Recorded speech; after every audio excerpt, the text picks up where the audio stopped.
एक अब मैं आपसे सख्त सवाल करने जा रहा हूँ। बेसिकली ये सवाल मेरा नहीं था, ये देखने वाली ऑडियंस का था जब ये पॉइंट ट्रेस किया गया। अब ज़रा तहम्मुल से ये सवाल सुन लीजिएगा कि उन्होंने कहा कि क्यों ना जिस तरह से लाहौर के अंदर एक इलाका, एक रेमिटेंसेस मतलब वहाँ पे एक मुख्तस कर दी गई थी कि यहाँ पे लोग आएँ, जो जिन्होंने करना है वो करें और उसके बाद जाएं। तो जब ये चीज़ें भी ख़त्म कर दी गई तो फिर हमारे नौजवान गलियों में से बच्चे, छोटे छोटे बच्चे ही पकड़ेंगे। तो अब क्या समझते हैं कि उनके लिए कोई अहाता मुकर्रर कर देना चाहिए कि वो जो करना है मुँह काला वहाँ पे करें, आम मुआशरे को इससे पाक रखें?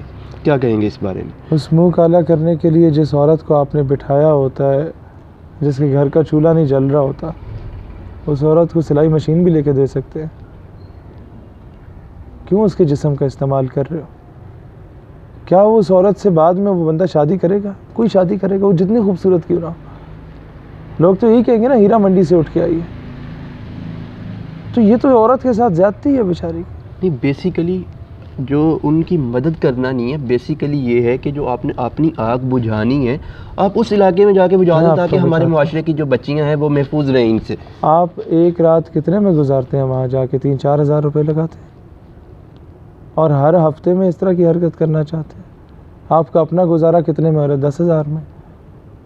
तो 16,000 ये लग गए, 26,000 आपका ख़र्चा होता है। तो शादी क्यों नहीं कर लेते? 26,000 में तो बेगम भी आराम से पल पड़ जाती है।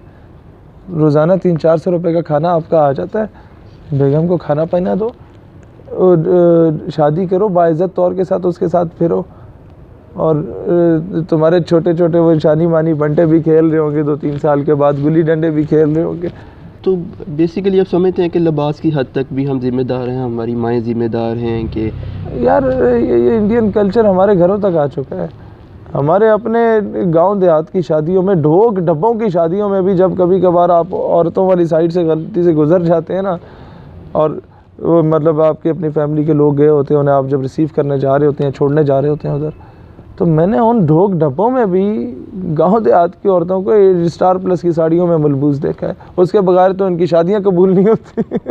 बेसिकली आमतौर के ऊपर अगर वहाँ पे भी कोई इस तरह के ज़हन रखने वाला कोई भी मर्द ये बात कर दे कि ये देखें आपने क्या पहनाया हुआ है, वहाँ पे माएँ जो है डिफेंड करती नज़र आती हैं। वो कहती है तुसी चले जाओ। नहीं, आप चले नहीं जाओ, ये भी कहेंगे कि आप चले जाओ, या ये कहेंगे कि अगर हम इस तरह से अपनी बच्चियों को ये चीज़ें नहीं पहनाएंगे तो हमारी जो बच्चियाँ हैं वो इस माशरे में एडजस्ट ही नहीं कर पाएंगी।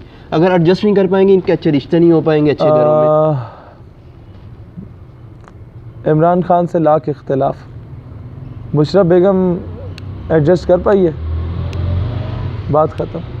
तैयब अर्दगान दुनिया का अमीर तरीन लोगों में से एक नाम है, तुर्की का तो सबसे अमीर होगा, सबसे बड़े घर में रह रहा है, हर जगह उसकी बेगम उसके साथ जाती है, जलसों में जाती है, प्रॉपर स्टॉलर स्कार्फ लेती है, किसी को मौत नहीं पड़ी, ना उसे मौत पड़ी। एवरीथिंग एज अ सोल्यूशन, हम करना चाहें तो तब। लास्ट क्वेश्चन कि क्या हमने सारी तहजीब जो है अपने घरों में अपनी बहनों को, बच्चियों को सिखानी है? तो क्या हमने जो बच्चे हैं उनके ऊपर नहीं, बच्चा बाहर जो मर्ज़ी करता फिरे और सारी तहजीब ला के हमने घर में ही माँ बहन को, बेटी को सिखा देनी है? बहन के सामने जब इंसान शेर बन रहा होता है ना, तो उसे जहन में ख्याल रखना चाहिए कि वो दूसरे और बंदे की बहन के सामने कुत्ता ना बने। और ये ज़िना एक कर्ज़ है। बेशक आइम्मा कराम फरमाते हैं कि तुम अगर ज़िना करते हो ना तो तुम्हारी माँ, बहन, बीवी, बेटी पे उतरता है। और कुरान ने कह दिया, इस्लाम ने कह दिया, नेक मर्दों के लिए नेक औरतें, नेक औरतों के लिए नेक मर्द हैं।